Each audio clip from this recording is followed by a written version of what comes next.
Hello, welcome to story time. I was just working on a dress. One of our little elves, Penelope, wanted a new dress for Christmas. What do you think? I hope she'll like it. Well, let me put my sewing stuff away and let's read a story. Let's see, what do you think about Frosty the Snowman? That's a good one. I love that story, and I haven't read this one for a long time. Frosty the Snowman. Isn't he cute? This was retold by Anna North Bedford, and the person that drew the pictures is Terry Super.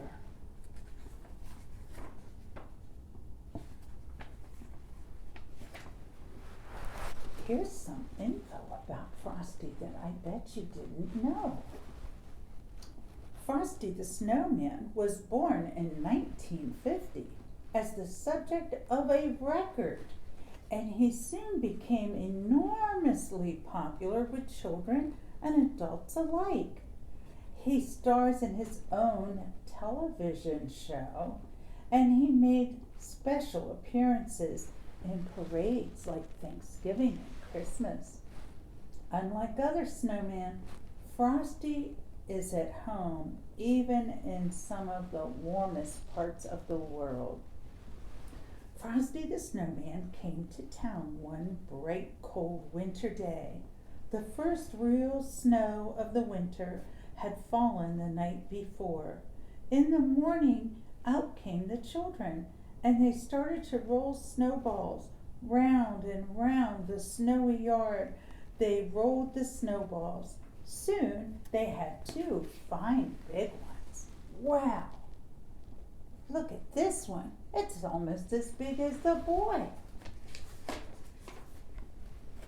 Round and round the yard again. There was a little snowball, just the right size for a snowman's head. Billy ran home and brought 2 bits of coal for use for the snowman's eyes and 2 bits for his buttons. Sally gave him a button nose and an old straw broom. Tommy brought floppy galoshes and a scarf for the snowman. And Joe brought him a pair of old red mittens to wear. Do you know what galoshes are? Galoshes are boots.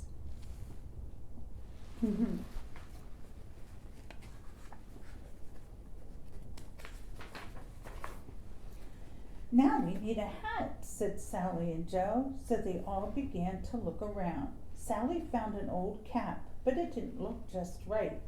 Billy found a battered felt hat, but it didn't seem just right. Just then, down the street came the whistling wind, and it blew a shiny top hat to their feet. Just what we need, cried Sally and Joe. It's like magic, said Billy and Tommy. See, that doesn't look good, and that one didn't look good. But look at the shiny top hat. What do you think? Do you think that will be a good hat? It was Tommy who picked up the shiny top hat and put it on the snowman's head. Zing! Tommy's hand sprang back with shock. It is magic, gasped Tommy. So it is, said a voice, a deep chuckling voice they had never heard before. And a pleasant sort of magic, if I do say so myself. It's the snowman, whispered Sally, and so it was. Frosty the Snowman at your service, he said, and that was how Frosty the Snowman became alive. Doesn't it look great in that hat? If you ever have never had a snowman for a friend, you can't imagine all the fun those children had. Frosty took them coasting and never had the sleds slid so swiftly and so far. Frosty helped them build a snow house and never had the blocks packed so firmly and so well. See how they made a snow house out of blocks of snow? I've done that before. That's a lot of fun. They all went out ice skating, and the magic part was while they were with Frosty, the children could stay out and play in the snow and never get shivery cold. Was it Frosty's warm heart or his magical smile? Whatever it was, they thought it was fine. Look at them skating. That looks like fun too. Each morning, when all the children came out to play, Frosty had a wonderful plan all set. One morning he said, "Let's go shopping today. I've never seen a store, you know." So they all joined hands and away they skipped, off toward town where the shops stood in rows. See the stores back there? They're on their way.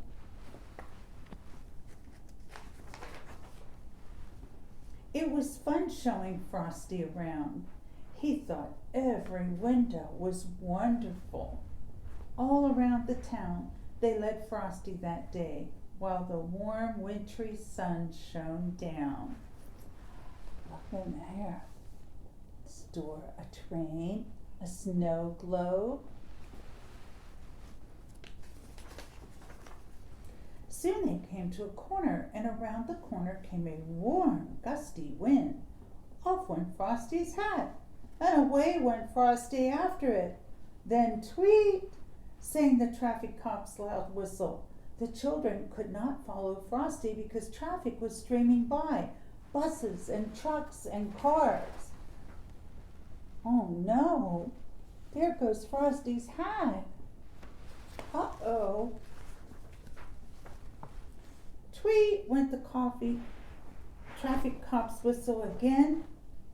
The crossing stood empty before them now, but there was no sign of Frosty.